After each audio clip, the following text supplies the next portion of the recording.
like murdered dead, like dead dead. She owns her psychopathy, her psychopathy. And even when I first started, I was like, did I miss something? Like, did I miss a title heading? Like, who's this? Where's this going? And this follows a woman named, I was gonna say Maud, but it's not Maud, that's the name of the book. And yeah. Hi everybody, it's Audrey and welcome back to Chapter and Converse. And welcome to my favorite debuts of 2021. So I have to say, no one is more surprised than me by how much I loved so many debut books that I read this year. And some of these may or may not have made my best of the year list. You will have to wait and see when I put that one up. But I just read so many great debuts this year and I was just blown away by the writing, by the stories, how well crafted they were. I love to find new writers. And there's the part of me that loves to find a writer who is so well established in their career. So when I fall for them, I'm like, great, I've got this whole backlist to look into. But there's also something so special about finding a debut author and sort of like being there on the ground floor with them. So I've picked a bunch of books that I absolutely love this year, and I'm going to give them a little bit more airtime to rave about them. Now, if you guys are following me, then you know this is not going to be a surprise. And it's In My Dreams I Hold a Knife by Ashley Winstead. I loved this book on absolutely every level. This is everything I want in a story. This is everything I want in characters. We've got mystery in the past, mystery in the present. We've got a dark friend circle who does messed up stuff, and I am just here for all of it. And we have murder on top. So this story follows a group of friends who went to Duquesne University, which is basically Duke, which is where Ashley Winstead went to school. And they were the best of friends. They met freshman year. And it's one of those very sort of incestuous friend groups where people are in and out of love with each other. They have complicated relationships. And it's all the things that happen between friends. There is jealousy. There's some competition. There is desire to belong. There are secrets and lies. There's just sort of all the best and worst things about people. And their senior year, one of the friends in the group was murdered. And another friend in the group was accused of that murder, but there was never enough evidence to prosecute, so no one ever went to jail for what happened. So in many ways, this is reminiscent of If We Were Villains. I've also said this before, it also reminds me of The Romantics by Galt Niederhofer, except in this one there is murder and that one there isn't, but sort of that very close-tied college friend group. So we fast forward 10 years to the college reunion, I almost said high school. And they're all brought back together again and kind of have to confront the past. And somebody is out to make them pay for what happened to their friend who was murdered. So we get multiple timelines. We get so many great characters. So I really like how it wasn't just a linear past timeline. And we get breadcrumbs and we get nuggets and we get just snippets of these people and we get to see them how they were in the past and how they are today. And I just thought this writing was incredible. Such good storytelling, so tight in the writing. I loved how unlikable these characters were. It also reminded me of The Hunting Party by Lucy Foley, In a Dark, Dark Wood by Ruth Ware. Just that very twisted friendship group. And this is a co-ed group of friends, but you definitely have that like twisted female friendship dynamic going on here. But I just loved that there was messiness, there were poor choices. There were just so many different things going on in this book, and I mean that in like the best way possible. Like there were just so many different layers of complexity to these characters. And there also was a real feeling of, minus the murder, relatability to it. And an understanding of, I feel like those friendships you make, especially that freshman year in college, can be so intense and you are just so involved in people's lives. And for the first time, at least in my life, I didn't go to a boarding school. So I guess if people had gone to a boarding school or something, it might be different. But you are 24/7 with these other people who are not your direct family, and these very intense dynamic relationships build. So I just thought this was absolutely genius. Again, like I would read anything that Ashley Winstead writes. Auto fan, instant auto-buy author for me going forward. And this book was just everything. Next up is We Are The Brennans by Tracy Lang. And this is not a thriller book, but this is a book that I compulsively page flipped and read and couldn't get enough of quick enough. This is Short in the sense that it's like just like 300 pages, I want to say, 274. You get so much story. You instantly are brought into these characters' lives. You get to know them so well, and in my case, fall in love with this family. And I just thought this was, again, I'm going to say this about all of them, the writing as a debut author is just absolutely incredible. And I just fell so hard in love with this family. I cried. I cried a lot this year in reading, I will say, but I totally cried in this book. So this follows the Brennan family. So we have 29-year-old Sunday Brennan is the sole daughter and sister in this family. And like 5 years ago, she left New York where her family lives, and she went out to California, and she just left her entire past behind.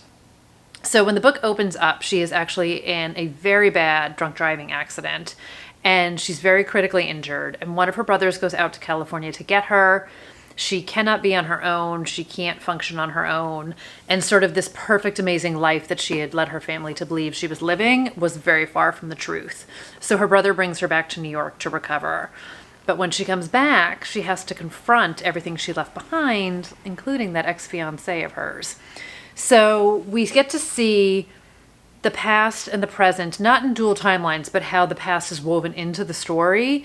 We get multiple POVs on this one, and it's just so beautifully done. It's the family dynamic. It's the relationships between the siblings. It is confronting this ex-fiancé and this life that you left behind, and seeing how life went on after she wound up leaving and where everyone is today. And I just loved this book so much. I thought it was so smart in how it was written. This is set in suburban New York. It's set in an area that I'm super familiar with, which I also totally love when books do that. And the family owns this Irish pub, and they're trying to open a second one. So you get a lot of this business and this partnership that's going on. Everybody's under a lot of stress, a lot of pressure. A lot of things are coming to a boiling point. And Sunday being home sort of adds to all of that. This was just such an incredibly well done book. I can't rave about it enough.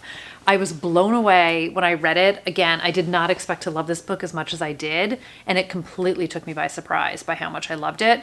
And I can't wait. I'm going to say this about every book too. I can't wait to see what she does next. But it really was just such a fascinating look at this family, and again, a real relatability to it. And I just thought it was tremendous. So yay, rave. If you haven't read this one yet, pick it up. You will not be sorry.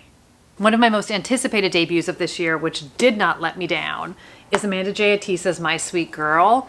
So this book also does the multiple timelines. We get a lot of unlikability in this one. We get a lot of mystery. We get a lot of what's going on here. And I just loved every single piece of it. I loved the writing of this, and I loved Paloma, who was our main character. So when this book opens, Paloma returns home, and she has this roommate who seems like quite the charming dude. He's blackmailing her. He believes he's figured out a secret of hers from when she was younger. And when Paloma was younger, she lived at an orphanage in Sri Lanka, and she was adopted by this family who live out in California. So she is in San Francisco now, and she is coming home to pay off her blackmailing roommate, who happens to then just be completely dead at the kitchen table. Like murdered dead, like dead. And she has no idea what happened. So she flees the apartment, as would make sense to do. And when the police finally come back, there's no sign of her dead roommate. And there's no sign that he ever even existed in the first place. His name, his anything, it's all a complete mystery. And Paloma is now trying to figure out, like, who he was, where he came from. Is this tied to her past? Like, what is going on? And she starts to just investigate what's happening. And she's worried about her past, and she's worried about what's coming back to haunt her. And we get the past timeline and the present timeline. And I loved everything about this book. I thought it was so well done. I was totally invested in the characters. The stories were woven together terrifically. There were moments where I thought I knew what was going on, and I was wrong, and I had some suspicions, and I was like maybe a little bit right, but I liked being wrong about stuff. And I wasn't trying to figure it out, but I couldn't help but hypothesize about things. But it was totally a story I got lost in all the best ways. And I just thought it was so great. I loved that dark character study and this book had it in spades. The next book I have is Honey Girl by Morgan Rogers, and this is one of those books that I thought was going to be like a palate cleanser rom-com kind of a book, and it was so not that, and I loved it so very much. This book has so many different layers to it, and I feel like there was something about sort of this trying to find out who you are when you feel like you've lost who you are element that I really fell in love with this book. So this book follows a woman named Grace Porter, and she is 29 years old. She has just finished getting her doctorate in astronomy. She has done all the things. She is on the right path. She is just set up for success, but then she doesn't get the job. Things are not as perfect as they seem to be. And she is sort of been always very buttoned up, followed the rules. She was raised by a military father. Her parents split when she was younger. And she's always strived very much to sort of be on point and follow sort of his lead and do all the right things for him. So for her graduation weekend, her friends take her to Vegas to have a girls' weekend, all-out celebration. And Grace's way of celebrating, she has a few too many cocktails. So Grace winds up going back to Portland. She's still struggling with the fact that she didn't get this job. She's convinced that this was a racially motivated rejection, and she just doesn't know what to do next. So she winds up getting in touch with Yuki, and they talk, and Yuki invites her out to New York for the summer. And she's like, just come here and we can figure it out. So she winds up going to New York, and we get these two women getting to know each other. We get this whole found family that Yuki has, who I love this extended group of characters. And what we get is less rom-com-y, kind of like hijinksy sort of romance, which is what I originally thought it was going to be, like this light, fluffy, like I said, palate cleanser. And we have this story about this woman who is really trying to figure out who she is and who she's been her entire life. And she has spent so much of her life trying to please other people, particularly her father, and has had sort of this conflicting relationship with her mom. And she just has spent her entire life on this one path and this one trajectory. And she got to the end of the line and it didn't work out. She didn't get the job, and she doesn't know who she is without that. And she's really, you know, whether it's quarter life crisis or midlife crisis or whatever it is that you might be going through or you might have gone through or can relate to, I think for anyone who's feeling a little bit lost, I think anyone who is, you know, looking to start over, or you've worked so hard toward one thing and you get to the end and either it's not what you thought it was going to be or it doesn't work out the way you thought.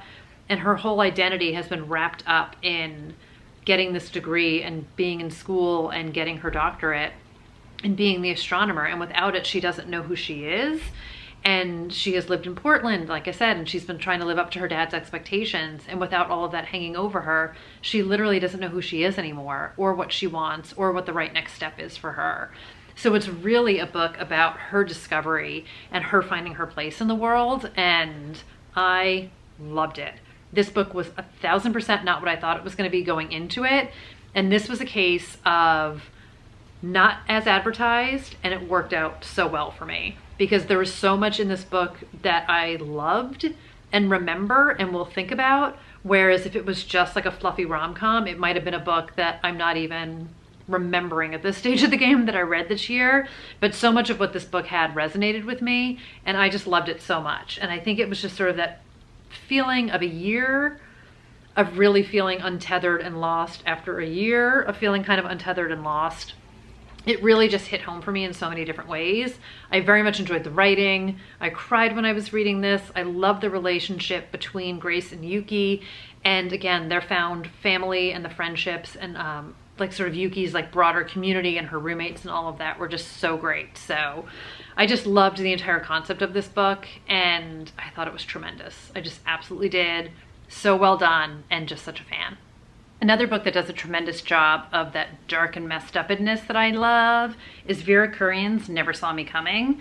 This book was such a dark and delicious ride. I loved every bit of this one. And I actually did the audiobook of this originally. And when I was listening to the audiobook, I was like, I need to own this. I need to own this, because I hadn't bought it yet.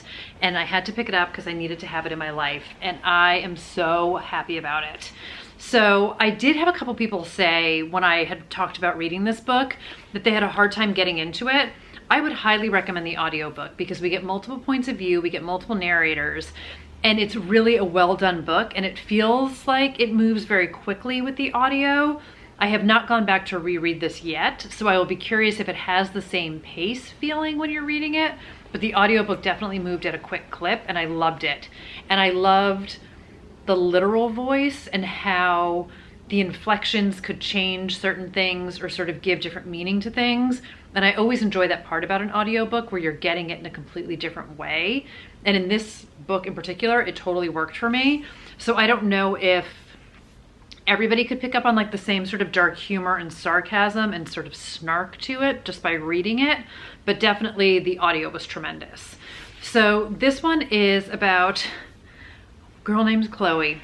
So Chloe is a freshman in college, and she has been selected to be part of this independent, confidential program at the school where psychopaths are basically given a free ride to be able to be part of a medical study at the school.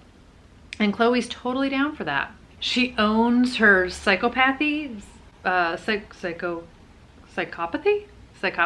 That feels like a better word for it all. So she's happy to take the free ride, and she would have come to this school anyway, even if she had to pay for it, because for years she has been plotting to murder her childhood friend, Will, who happens to go to this school. So she's totally down for this. And she is obsessed with killing him because he wronged her when they were younger. So what winds up happening in this book is somebody else who is in this top secret program winds up getting murdered. And it becomes a question of, is someone out to get the kids in this top secret psychopath study? And it is the hunter becomes the hunted. So we get a point of view from Chloe, and then we also get a point of view from Charlie and one from Andre. And I loved this book so much. I loved the complete dark humor to this book. I loved the mystery of it. I was completely hooked by the story. I was totally along for the ride. And I love how these characters just totally own who they are. And Chloe is so no nonsense. She's the kind of character that I think a lot of people won't like. She's not meant to be likable per se, but I loved her so much. Again, it's sort of that same hunting party in a dark, dark wood, kind of these vibes, these characters who are meant to be unlikable, but I love an unlikable character. But she's so funny. Chloe is so unapologetically who she is.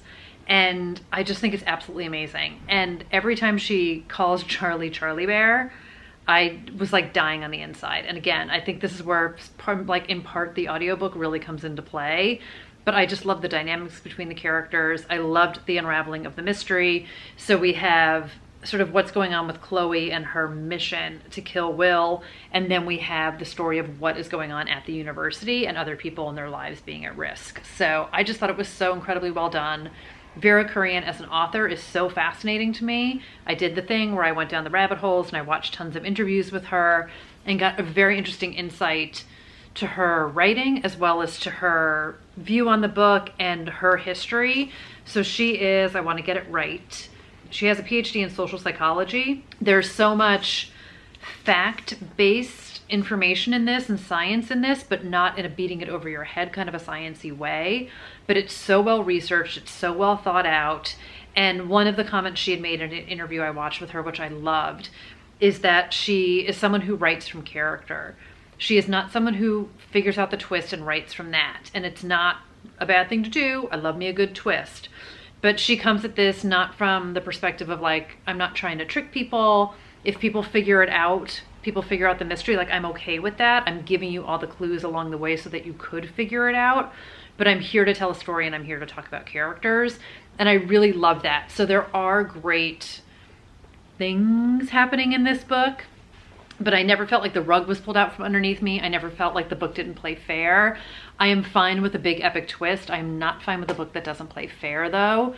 So I just really enjoyed her as a writer and I really enjoy her physical writing. And I'm very excited to see what she comes up with next, but this just knocked it out of the ballpark for me.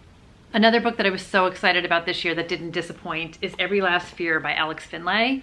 And I, again, loved it, which is why I'm talking about it here. But this was such a great past and present mystery with all those winks to like a current documentary on Netflix. about this murder that happened in this town where this boy was accused of killing his high school girlfriend, and he's currently in jail right now. So we follow the younger brother, Matt Pine, who is a student at NYU, and back at home, his parents, and then he has a younger sister and a younger brother. And they are going away on vacation in Mexico. Yes, they went to Mexico. And this book has one of the best first lines that I think I've read all this year. And it says, "They found the bodies on a Tuesday." So Matt gets the call that his entire family has been found dead at the home that they were staying at in Mexico. And it's believed to be a gas leak and this horrible, horrible, tragic accident. But because his family has this very complicated past, and his older brother, who is in prison for supposedly murdering his girlfriend, which he denies doing, who has been the subject of a documentary, there's been a lot of attention on this family. There's been a lot of hate towards this family. There are a lot of people who are not happy that this documentary came out trying to prove his innocence, or that his family continues to fight to prove that he is innocent. So now Matt is left alone and trying to pull together the pieces of what happened in the present day, what really happened in the past, and trying to just figure out what he does next, because he's suddenly basically all alone in the world. So we get to see multiple points of view. We get to see multiple timelines on this one. And I really enjoyed how the stories wove together. It was so gut-wrenching because you know in the first line of this book that his family dies in that house. But then in the past view, we get to meet his family and get to know them. And it was like almost worse, I feel like, than reading an entire book and then losing a big character at the end. Like, we already know they don't make it. And I just thought it was really well done. I enjoyed his writing. We get a little bit of investigation on this from an FBI standpoint. We get a little bit of amateur detectiveness because Matt's trying to figure out what happened to his family. And I just really enjoyed the ride of this book. I thought it was really fun, very well done. I love me some nostalgia. I love me some throwback. And Alex Finley's new book, The Night Shift, which I have the ARC of, which I am so excited about because I just found out like a week ago that I got the e-ARC. Takes place in Y2K, like New Year's Eve is when it opens. So I just love some of this throwback stuff. But I'm such a fan of this book, and I very much enjoyed kind of following his journey at the beginning of his publication and his debut. So this book is out from Minotaur, who also represents Jennifer Hillier, who you guys know I love. So she did an interview with him right around publication, and then he was a participant at Thriller Fest, which I used to go to when we could physically go to those things. And if you guys follow me, you also know that I am a writer and I'm aspiring to get published. And he did like all the things I did there, although obviously he did a little bit better. He doesn't sound like as much of an introvert as I am, but went to Thriller Fest, went to the craft classes, you know, learned from the best, and really, you know, put everything he had into this book. And I just think it's great. And I just get so jazzed about writer success, especially the debut writers. And I just thought it was really, really fun. So I very much enjoyed this book. And I just love when you're so excited about a book and it just completely gets it for you. I also love the cover of this. I love all the things. And then I bought this from Murder by the Book, which you guys know is a place I love. And they did little book plates too. So all those little pieces that kind of make it a little bit more special. But such a fan, loved it. Another creepy book that I read this year that has a sequel coming out next year. So I actually probably should have put this in my sequels video, but oh well, here we are. And this is The Sanatorium by Sarah Pierce. So best painted edges ever, which I love. And I'm a dog earer, but I refuse to dog ear this book because of these painted edges. But this is a very Agatha Christie-ish isolated mystery. And this was part of I was going to read One by One by Ruth Ware. I was going to read this, and then I was going to read Shiver by Ellie Reynolds, which is another debut, which, oh yeah, here it is. I was going to say I moved it because I'm going to read it. I'm going to read that this winter. And they're all set in the Alps. We get some isolation feeling, and we get a lot of murder, and I'm completely here for it. So this one is a little bit police investigation meets not really amateur detective, because she's a cop. So in this one, like, let me just remind myself what happened in this book. So in this one, we are in the Swiss Alps, and we are at this isolated hotel which used to be, you guessed it, a sanatorium many, many years ago. So our main character, Ellen, is invited up there by her brother. And she has a little bit of a challenging relationship with her brother over the years, but he's getting married, and he is actually getting married to someone that Ellen knew from when they were younger. So he invites her up. Her brother's name is Isaac. So she goes up with her boyfriend, and it's sort of like a little bit of an engagement celebration. And then the next morning, the fiance goes missing, and the snow comes, and we get isolated, and we've got past mysteries, we've got present mysteries. Is there a murder on the loose? Where is she? What happened? What's going on? And then Ellen is on a little bit of a break from her job as a detective. So technically she's not really authorized to be investigating this, but because she's basically the most qualified person on the mountain, she winds up investigating this. So this is definitely a super dark and atmospheric book. It's creepy, it's cold, you get isolation, you get sort of that claustrophobia feeling. You're not quite sure what's going on, you're not quite sure who you can trust. And it's the place where it's like, it's the place everybody wants to be until they find out they can't leave it. So I really enjoyed sort of the gothic feel of it all. I loved that snowy Alps mountain feel of it, the isolation feeling.